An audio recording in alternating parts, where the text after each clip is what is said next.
Hello everybody, it is Nicole from iiKiui, and today we are drawing Kim Possible and SHEGO in my style, so let's not waste any time and hop right into the video. On the last fan art video, Kim and SHEGO got 15 votes, Sailor Mars got 6, Ursula 6, and Bratz got 13, and it was very close because at one point, Kim Possible and Bratz were tied for quite a while. So as per usual, the runner-up will be an option in this week's voting, so make sure you vote before next Wednesday. So for the sketch, I initially wanted to create a fighting pose for both of them so that they were in some sort of action and it would be dynamic, but I ran into the problem of not having both of their faces show completely. I'm sure there are fighting poses that I could have put them in that would have shown both their faces, but from references that I tried to look up and from the show, I just couldn't find anything that was appealing to me, so I ended up going for some movie poster inspiration. I messed around with the idea of a yin and yang theme, where both of them were going to be running in opposite directions, but their hair would create that yin-yang swirl. However, it didn't really work as well as I thought, so I ended up going for what you see me sketching now.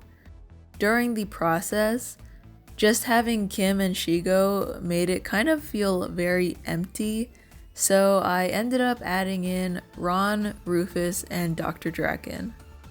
And it was kind of surprising for me, because if you've been on my channel for a while, or you just look at my thumbnails, you'll notice I don't draw a lot of guys. So I figured it was a good time to try and challenge myself just because I don't draw guys in general, and this way I don't have to think of an original character. I'm just trying to create their character in my style. So the sketch that you're seeing right now, I kind of messed up the proportions, and when I went to refine it, I ended up shrinking basically the entire thing. The composition stayed pretty much the same because I had planned it the night before, but I just felt a little bit bad because the sketch I was showing on camera wasn't exactly what I ended up using. Moving on to the coloring. If you've seen my newest How to Blend with Alcohol Markers Part 2 video, then you'll know one of the tips is that I plan all the colors ahead of time so that I don't have to worry about looking for the colors during the coloring process. This is something that I started doing recently, and it's really helped me in figuring out all the colors beforehand so I'm not scavenging for markers while the marker is drying. So as you can see on the left, I have all of my markers pretty much lined up, and in that video I talk about how different characters have their own section, and then on the right side I have the swatches that I made right before I started filming this part.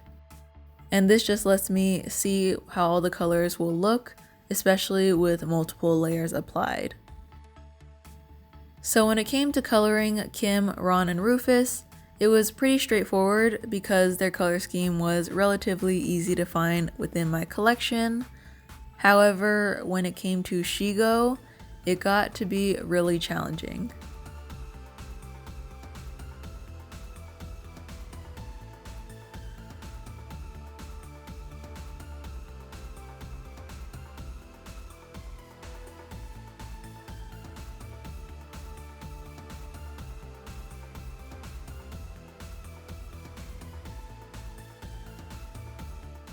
So SHEGO's color scheme is basically pure black and neon green. Now because I wanted to include some definition and shading in her outfit, I couldn't really use pure black all the way through because one, you wouldn't really see any line definition, especially when I went to go outline it, and two, it would blend into her hair, which was also pure black. So in order to combat this, I ended up using the 3 darkest warm gray shades that I had so that I could still have some highlights and shadows, but hopefully still make it look dark enough to contrast the neon green. Of course, with that being said, I didn't have neon green alcohol markers, but I did use the lightest and brightest green that I had. Her skin was the next challenging thing because there was no exact color for her skin, and it was light enough that I feel like any amount of layering of marker would make it too dark. So what I ended up doing was I actually didn't color her skin at all, but instead I used the shadows to create the illusion that her skin was the color that it is in the show. I layered a kind of chartreuse color along with a muted green, and I lightened it a lot with a alcohol blender to lighten it up but also create a kind of glowing effect. After adding all the shadows in the places that I needed with those two colors and blending them together, it gave the illusion that her skin was this yellowish green tint that it is in the show, when in fact her skin is pure white from the paper, but it looks as if it is a yellow-green. Moving on to her powers, I wanted to make them look transparent, but also wanted them to be green tinted.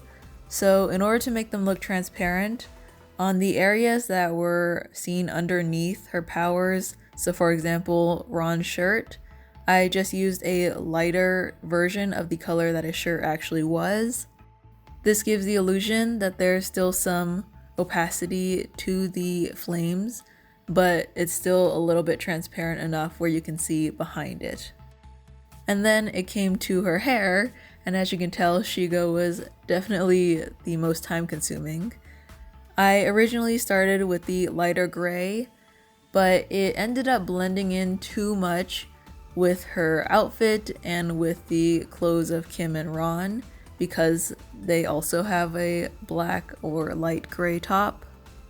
So because there wasn't enough contrast between all of those elements, I ended up changing it to pure black, which originally I didn't think that I would do because it took away all the line definition. However, I think changing her hair to the pure black was the correct choice because not only did it help to add contrast with her and her suit, but also against Kim and Ron. I felt like it helped to change the feeling between hero and villain because Kim and Ron are more warm-toned in their color scheme compared to SHEGO and Draken, who are cool-toned with her neon green and he's basically all blue. And of course, I'm sure the character designers behind the show thought of this already, but I thought it helped in my drawing to change her hair to the pure black to reinforce this contrast. And lastly, I've been using the same technique as I've been in previous videos for outlining, which is the colored inside lines and the black outside. I will be doing a video comparing different line art styles soon, so if you're interested in that, be sure to hit the subscribe button and ring the bell so you're notified of when that video comes out. Overall, I'm pretty happy with the outcome. I really like how the characters look in my style. Ron definitely looks younger, but of course I still need to work on drawing guys. I do feel like I could have used some sort of background or color or logo to fill the empty space behind the characters, but I am still working on that aspect of my art, and it's definitely going to be another challenge in the future to add background elements. So with that being said, I hope you enjoyed watching me draw Kim Possible and characters in my style for today's video. Don't forget to vote for who you want to see me draw next in the comments down below, or you can also vote on Instagram as well. So with that, I want to thank you all so much for joining me today. Keep drawing, keep creating, and I'll see you all next time. Bye!